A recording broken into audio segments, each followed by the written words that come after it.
When I started dating Carl, the word out there was that he was a womanizer. Friends told me not to have anything to do with him, so I went to the extent of telling my parents to advise me against the idea of dating him. I thought I was mature and didn't need people to tell me who to love and who not to love. I was 23 and knew what I wanted. Carl looks like the man for me and I didn't want anyone to tell me otherwise. But it wasn't long before I started seeing signs of his infidelity. The other lady was called Susie. They were Facebook friends before they took it out of Facebook. They chatted every day on Messenger, and I was monitoring their chats from his PC. He logged into Facebook on his PC and forgot to log out. I only needed to share my hotspot to the PC and was able to read all previous messages.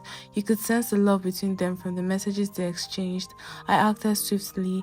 I looked out for Susie and wanted her to stay away from my man. I told her, I know Carl has told you a lot of things. Forget about everything he's told you. I'm the woman in his life.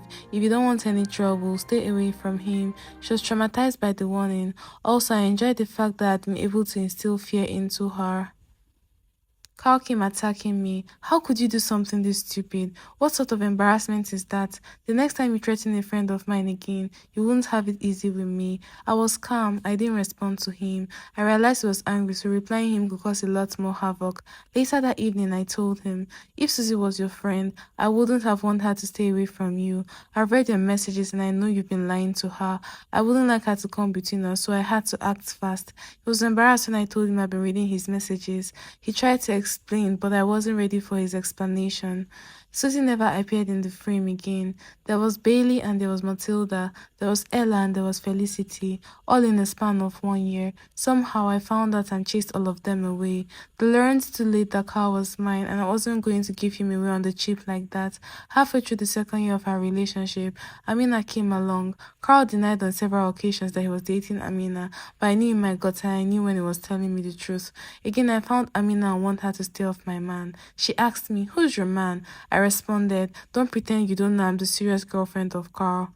We've been dating for almost 2 years and soon getting married. Don't waste your time with him. There's no way he's going to marry a Muslim. She only smiled and said, I thought you were coming to show me your ring. You're just a girlfriend and you have the guts to confront another girlfriend. She then walked away and gave me this weird look as if it was a piece of used toilet roll. They all behaved like this at first, but in the end, they all leave. I consoled myself. Again, Carl was angry, claiming I confronted someone he had nothing going on with. I knew he was lying and I knew I had to do all I could to push Amina away. Very soon, we'll be married and all this would end. I consoled myself. It became very obvious that Amina wasn't going to go away. Several months later, I still had the hunch that my car was seeing her, but I needed evidence before I could strike. So this is what I did. I monitored how he unlocks the pattern on his phone. It wasn't an easy pattern, but anytime I get the chance to see him unlocking the phone, I watched with rapt attention. He did it so fast that it wasn't easy to follow, but I did and finally got it. According to the messages between them, they had fought over the confrontation I had with Amina, and Carl had apologized. What killed me was when I read Carl saying I was the witch tormenting his life, and it has been over between me and him for a long time, but it was me trying not to go away. My feelings were hurt. I took screenshots of the messages and sent them to my phone. The next day I confronted Carl. How were you able to get into my phone?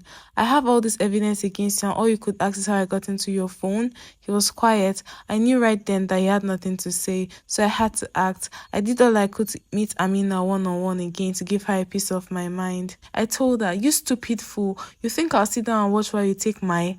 I didn't complete my statement and the first slap landed on my left eye. My eyes got blurry. I screamed, you had the guts to... That statement also didn't end and a blow landed on my lips. That was when I knew I was in trouble. I had to fight back. Amina had the physical advantage. She was tall and plump with heavy hits. I knew I couldn't match her, so I had to look around for a weapon. My left eye was blood, so I couldn't see well. Before I could find anything of words to hit her with, she grabbed my hair and pulled it so hard that I landed on the floor. Today, I'm very grateful to those who came to my rescue and separated the fight. Amina sat on me and started throwing heavy punches and mostly aiming at my face. I was on the floor and fighting hard to block the blows from landing on my face, but the girl was stronger. Every hit went under my skin and I needed somewhere to run for cover. By the time people gathered and separated us, I couldn't see clearly and was bleeding from my lips. A gentleman whisked me off in a taxi and I went straight home. I spent 2 days in the hospital, but Carl never showed up to even say hi. Amina was arrested and was later released on bail. I was just a stupid child who didn't know her worth and her place in a man's life. I believed it was a woman's duty to fight to keep her man. I could have died. I could have been maimed. Carl wouldn't have cared. He called some weeks later telling me all sorts of lies just to cover up his shame, but I didn't give him an audience. The beatings did something to me, I guess. I grew up that day knowing when to fight and when to run. I realized it was time to run from Carl, so I did.